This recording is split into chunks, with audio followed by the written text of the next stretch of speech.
आज तुम्ही पाहत आहात व्याकुळलेले लोक, कारण आमच्याकडे गेल्या 5 दिवसापासून बिलकुल रेंज नाहीये आणि एका जागेवर वायफायला रेंज येते म्हणून सगळे त्याच्याच खाली उभा आहेत. तुमचं दुःख आम्हालाच माहीत. रेंज नसो वा असो, क्लासला जावं तर लागतंच. म्हणून आज मी परत क्लासला चाललीये आणि हे आहे आमचा बस स्टॉपच्या शेजारचा व्ह्यू. दाखवला नव्हता, म्हटलं आज दाखवून द्यावा. फायनली कशीबशी क्लासला पोहोचलीये. पण आज मॅम तर लेट होतीच, पण दरवाजा पण बंद होता.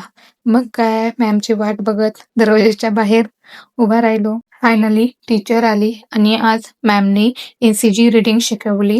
आणि सगळ्यात इम्पॉर्टंट गोष्ट, सध्या रशियामध्ये इन्फ्लुएन्झा व्हायरस खूप प्रमाणात वाढत आहे, म्हणून आम्हाला सेफ्टी प्रिकॉशन्स घ्यायला लावलेत.